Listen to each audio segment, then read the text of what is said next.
यदि इसमें सुधार नहीं पाई जाती है तो हम लोग उग्र आंदोलन करेंगे सरकार, प्रशासन, यहाँ के संसद, यहाँ के विधायक और जिला प्रशासन के खिलाफ में।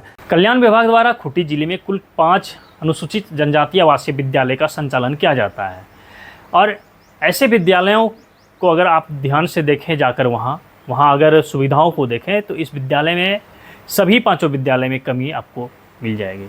सबसे ज़्यादा कमी आपको देखा जाएगा अड़की क्षेत्र में, जैसे हूट या फिर अड़की ही प्रखंड क्षेत्र के उलिहातू में, उड़ू प्रखंड क्षेत्र में देखें तो गुटुहातू में।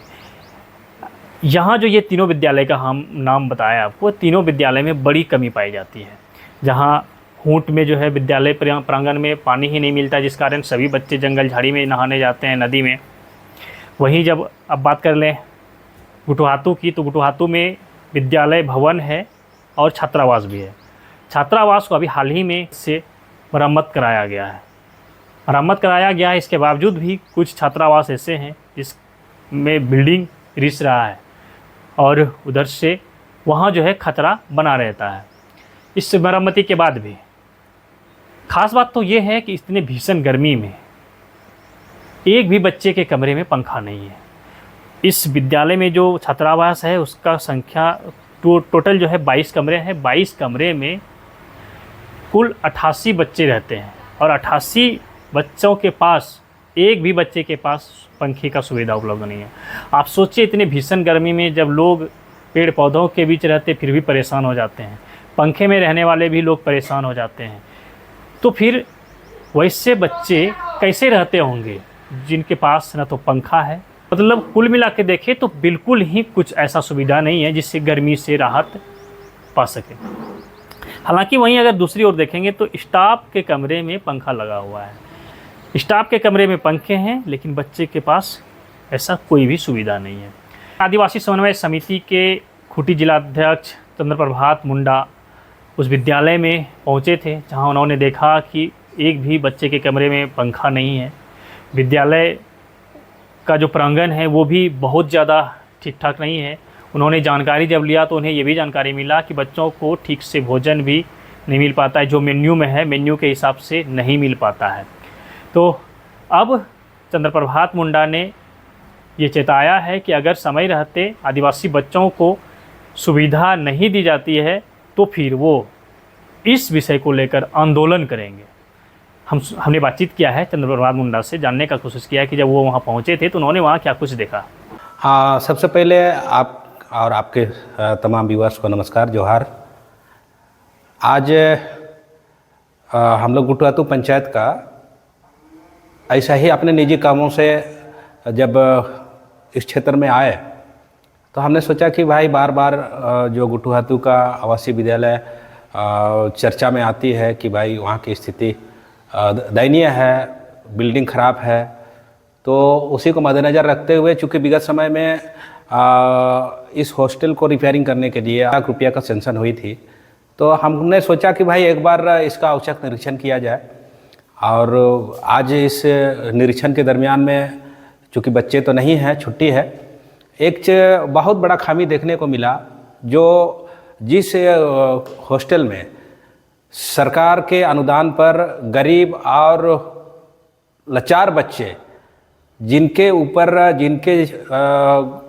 हम लोग बोल सकते हैं कि कल के होनहार देश के भविष्य, समाज का भविष्य डिपेंड करता है, उन गरीब बच्चे जहां रहते हैं, एक भी कमरा में बच्चों के लिए इतनी भीषण गर्मी में पंखा की व्यवस्था नहीं है।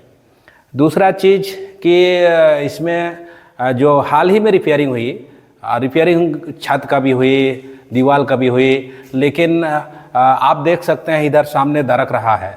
तो स्थिति ऐसा लगता है कि सिर्फ बंदरबाट हुई है ठेकेदारों के और विभागीय पदाधिकारियों के बीच में, लेकिन यहाँ पर जिस उद्देश्य को लेकर के छात्रावास स्थापित हुए, यहाँ बच्चे पढ़ रहे हैं, उनके भविष्य और उनकी सुविधा को मद्देनज़र नहीं रखा गया। यहाँ तक कि बच्चों का जो पोशाक है उसमें जितना सुधार होनी चाहिए वो भी नहीं हो पा रही है, और बच्चे रहते तो खैर बहुत डिटेल से समझ में आते। तो कुल मिलाकर के यही है कि देखिए आदिवासी छात्रावास के नाम पर सरकार केवल खानापूर्ति कर रही है और आदिवासी छात्रों के शारीरिक और मानसिक और शैक्षणिक विकास की दिशा में जो सरकार का विजन है उस दिशा में विभागीय पदाधिकारी काम नहीं कर रहे हैं। मैं आपके चैनल के माध्यम से विभागीय पदाधिकारियों को और सभी जनप्रतिनिधियों को ये ध्यान आकृष्ट कराना चाहता हूँ कि आप देश की भविष्य को जिन बच्चों के हाथ में कल का भविष्य है उनको आप किस दिशा में ले जा रहे हैं। आपके बच्चे हो सकता है कि आप सरकारी नौकरी में हैं, आपका बेहतर स्कूलों में बेहतर इंफ्रास्ट्रक्चर के साथ आपके बच्चे पढ़ रहे होंगे, लेकिन एक गरीब के बच्चे अगर वंचित हो रहे हैं, उनकी मानसिक और शारीरिक विकास अगर यदि सही से नहीं होती है तो इसका दीर्घकालीन समाज को पड़ेगा और समाज को ही उसका नुकसान उठाना पड़ेगा। इसलिए इनके यहाँ की जो बुनियादी सुविधा है, ना सिर्फ ये गुटुहातु आवासीय विद्यालय का बल्कि जितनी भी सरकारी स्कूल है, इवन जैसे मान लिए खूंदी और होंठ अगरा वगैरह का भी हम लोग निरीक्षण करते हैं।